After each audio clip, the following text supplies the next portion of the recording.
Most people do not realize they are hypnotized by their consciousness will become active.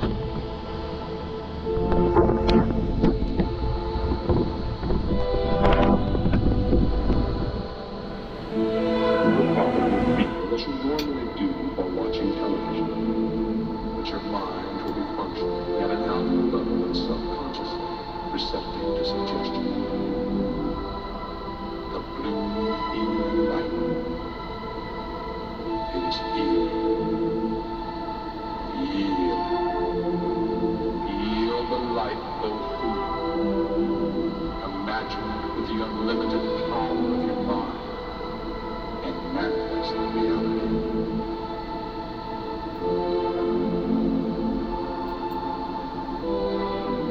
From this moment on, you choose health, perfect health, and total well-being. This is your right. This is your choice. This is your reality.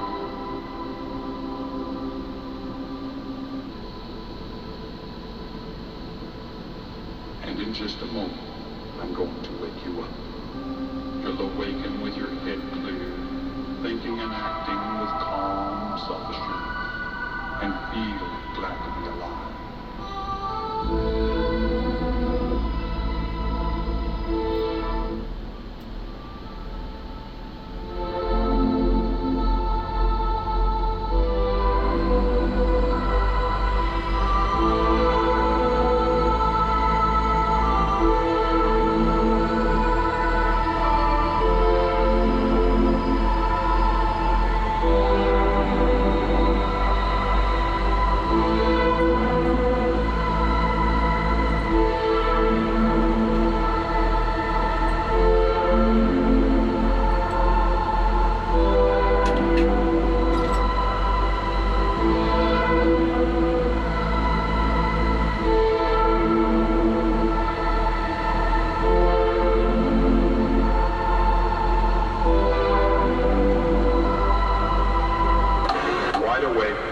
Wide awake.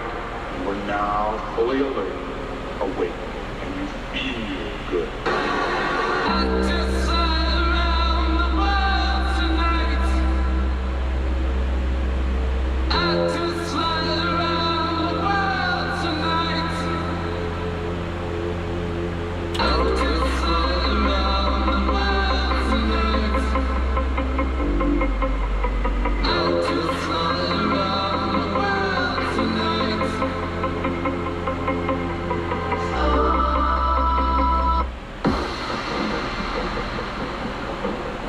This storm blows them off the map, and from here until the very end of his adventures, Odysseus is kind of in Never Never Land. The hurricane carries the fleet all the way to North Africa. There, on an exotic island just off the coast, Odysseus and his men unwittingly step into a mythological drug den.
human beings like intoxication.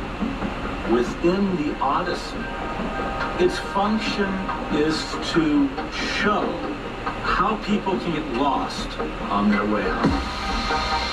Once again, the crew has been sidetracked by self-indulgence. It will become a running theme throughout the Odyssey. But their leader, Odysseus, stays sober. He has just one goal.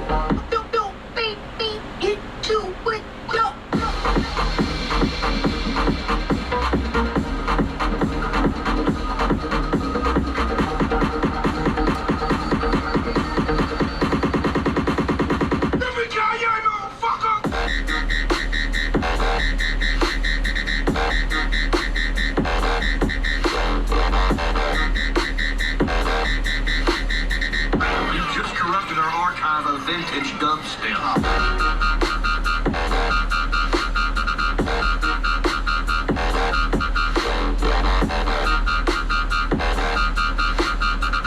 Crunk dubstep, people believe in bullshit.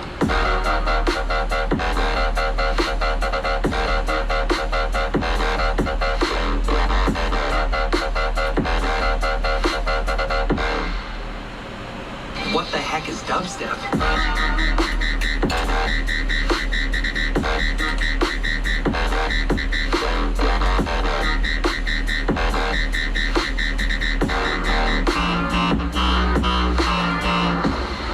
And yet it's been written about so much. And I think the reason is because everybody knows that experience. Everybody's tired. Everybody's been through too much. What could be more attractive than to eat, drink, smoke, ingest something that would just let you forget? The journey home has begun again. But the crew's curiosity may yet be its death.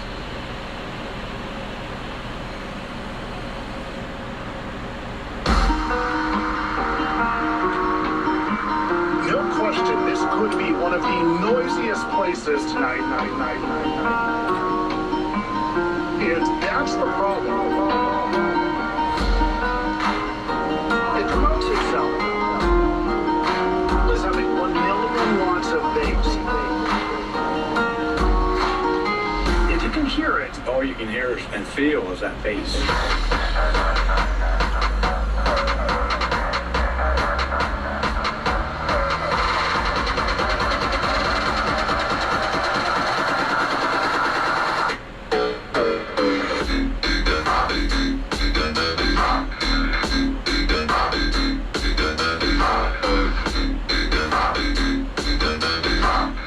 They have to do something with the traffic and the sound. Buckle up.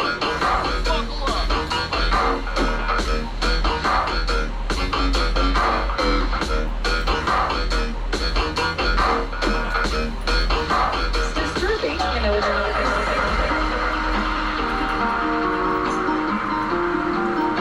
well, officers are aware, but their hands are tied.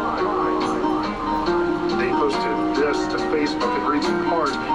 The police department does sympathize with those that are bothered by the noise. However, HPD has no control over the noise and cannot enforce any complaints related to this concert.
This is your invitation to make a weird noise. Make a weird noise.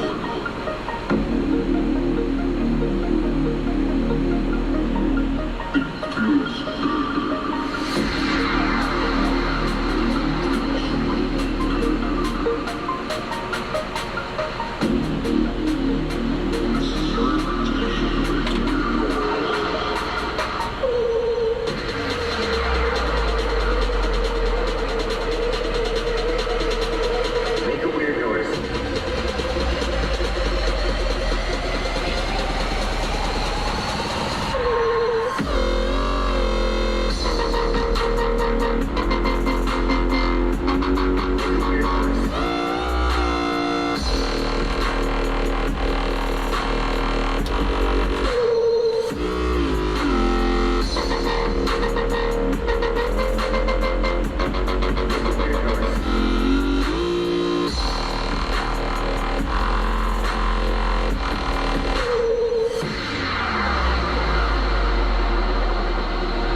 So to clarify, you wanted it to be worse. Well, I want it to be fun. I want it to be what he advertised. It's fun for everybody. So what he does is he fakes having a haunted house, and then he'll hire like people to like beat you up and stuff, and yeah, like waterboard you and stuff. And then at that point, it just becomes like torture, if that makes sense. Yeah, it totally like, makes sense. I could see like a world where it's like, okay, like there's this really fun stunt, and I happen to get hurt doing this stunt, but that wasn't what was supposed to happen. Like the stunt was supposed to be like a giant zip line or something, a giant bungee jump, you know, something like. And oh, if I happen to get hurt, then that was an accident, you know.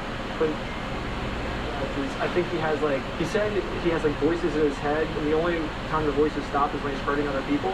So he goes there intentionally to hurt people for his like benefit, not for the person going through's benefit. It's like for his benefit, you know. And so you're just like a victim in this, you know. And So he's a sadist. He's not trying to create experience. He's not trying to create. He's trying to create an experience for him. Okay. And then he lies to people to get them up so he can like beat them up inside. That's not fun. That's not like. Yeah, it's not cool at all.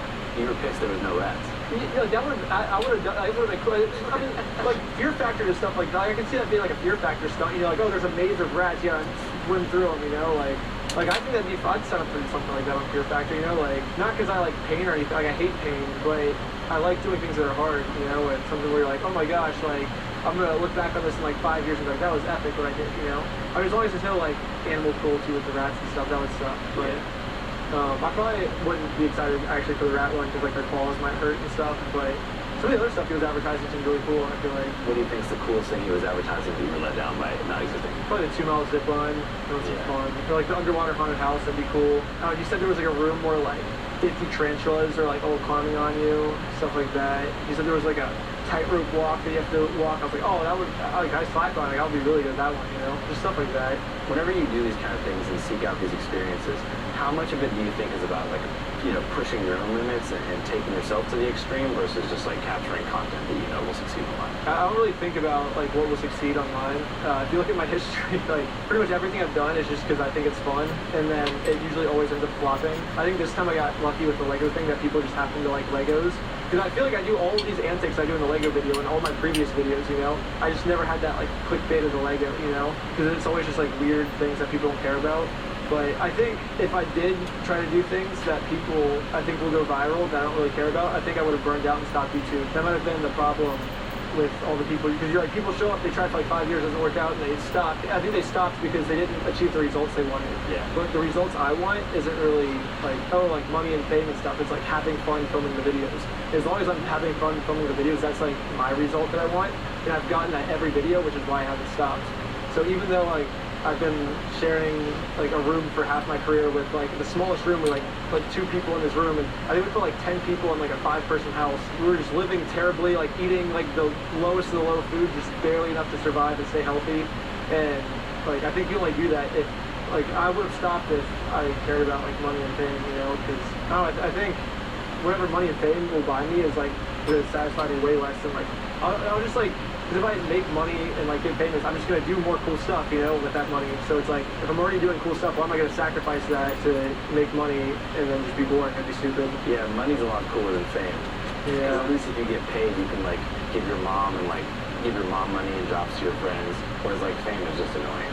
Yeah, I guess eventually I have to start thinking about like building a family and stuff. Eventually, but for now, just have fun. I wanted to ask you, what's the most fun you've ever had filming a video? Ooh, I think the Lego one. Really? Like, of all videos? I think the Lego one in McKenna Manor, and the reason for that is so it stops becoming fun once they find out I'm a YouTuber, because then they can just block me and ignore me, right? That's what always happens. Okay.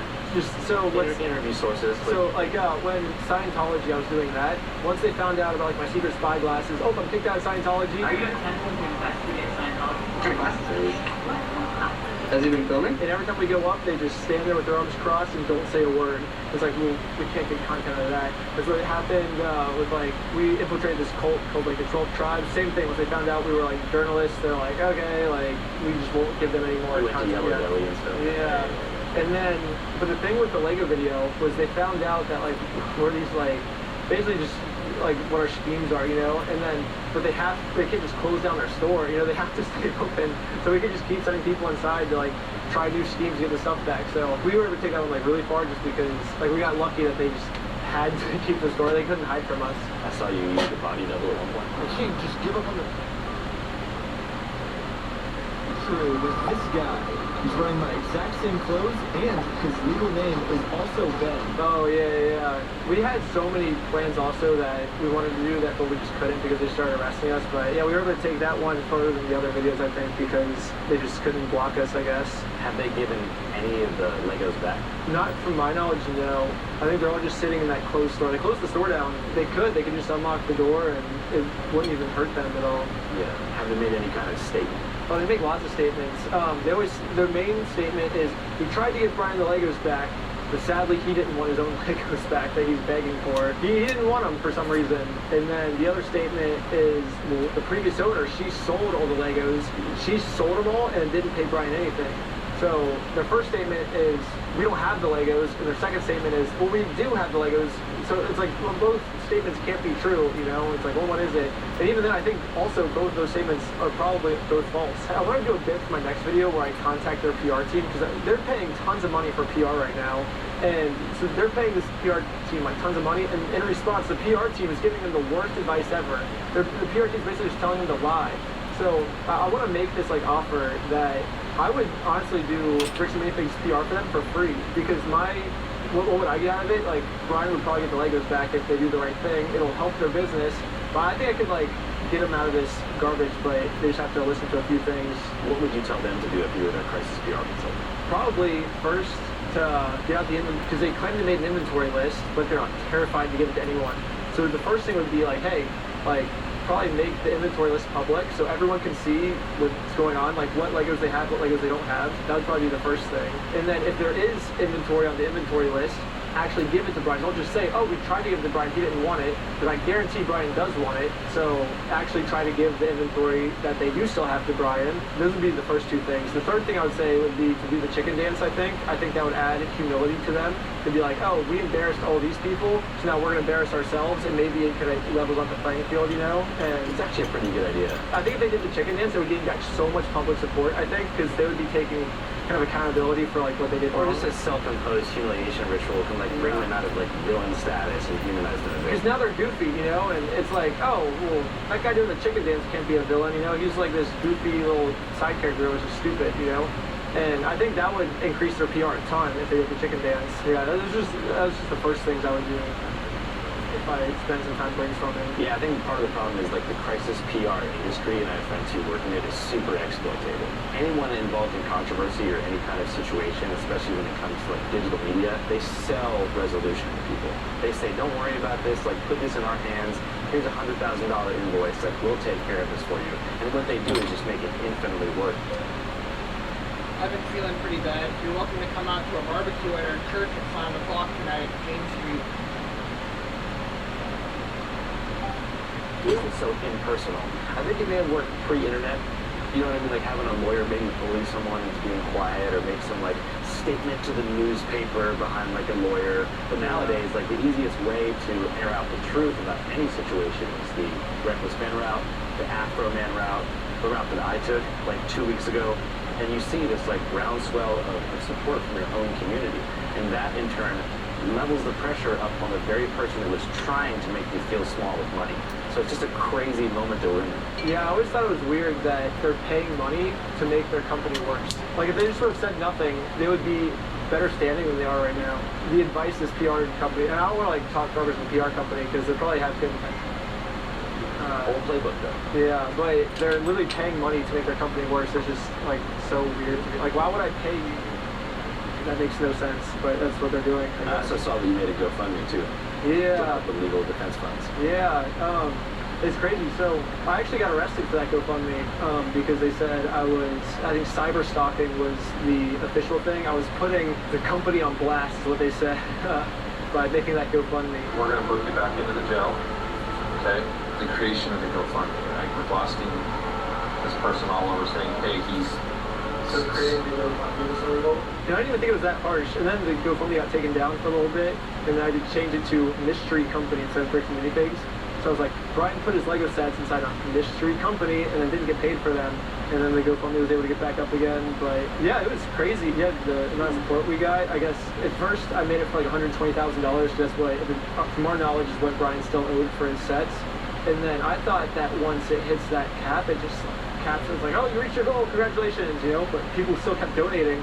And so I called Brian, I'm like, hey, Brian, we reached the goal, like, should we stop the GoFundMe? And he's like, well, actually, we're getting sued right now. I'm on the lawsuit, so I might need a couple $100,000 for a lawyer. And we're like, oh no. So like, it was this happy moment, and then like a sad moment like 10 minutes later. And then we ended up just keeping the GoFundMe up because we all need lawyers now, so. And you've been able to gain access to the money since then? We put what's called an illegal trust, because Bricks and Minifigs was trying to take my Patreon money. You saw the CEO come out and be like, you can't take it. So after an extensive review and investigation by Patreon's Trust and Safety team, we have in fact, unfortunately determined that Bricks and Minifigs can stuff it. We're keeping Ben's paycheck. They tried taking my YouTube money, they tried taking the We Steal From Old People merch money, and they also tried taking the GoFundMe money. So we basically put all that money in a legal trust, and now no matter what we do, even if we do like the worst thing in the world, it turns out we're super guilty, they can't take it until a court decides for them to take it. So they can't like pre-take it early like how they were trying to do with you, you know. They can't stop us from using it. From my knowledge, I've never done this legal stuff before. I'm just like everyone in the audience, you know. Sued my whole life. Yeah, I'm just saying what like lawyers have been telling me and stuff, but yeah, this is my first time of actually like for real getting sued. They're always like, oh, I'm gonna sue you, and I always get out of it before like, we actually go to court. So yeah, I don't know any of this stuff either. But that's why it's fun, you know. It's like we all get to learn together, and it's actually kind of cool that I don't know, because then I can like show my learning process, and the audience gets to learn with me. You know? Yeah, I didn't realize how like when someone's lying, they can, if they have enough money, they can just use the legal system to like bleed your pockets dry, so you have to submit like on a total lie. So yeah, that's probably the biggest thing I've learned through this video is it's not who's right in court. The winner is who has the most money, usually. I mean, who's right and wrong has a little bit to do with it, but a lot of it is money. It's like both. It's probably 50-50 with both, I guess. How did it feel to see such a groundswell of community support coming into the GoFundMe? I don't know. I was just busy like editing, I guess. I would check it for like 5 minutes in the morning. I don't really care about that stuff. I mean, it's cool that... But I mean, all these people like resonate with your story, and like they want to make sure that you're not going to get screwed over by the law. No, it's been like most surreal, insane thing ever. Because, yeah, I don't know, like, especially for Brian, because he's just like some local dude who doesn't want to be like famous or anything. He's just like, how the heck is this becoming like the biggest story ever? Like, this is insane. Like, it just, no one believes it. I don't know. It's definitely cool, but I don't know. I just want to do like cool and fun stuff. So it's kind of cool, like getting recognized and stuff now, but I think like the really cool thing is now I can like use all this to do like even cooler projects in the future, you know? Yeah, is there anything on the plate right now that you're super stoked about that you're willing to speak about on camera? No, I'm still undercover. Okay. I can say it, but you have to censor it. But I mean, I can say it and get your reaction if you want. But... Yeah. I'll censor it and I will emote a little bit for the camera. Oh, nice. But I'm working on 12 projects side by side, and most of them are already filmed. The editing just takes so long. I'm like, is it cool down like 60-70% done with most of them, but most of them are still like dead undercover, you know? But well, that's a good one I did. They meant like we're stuck in like under. He was like, oh Jesus. He'd be like,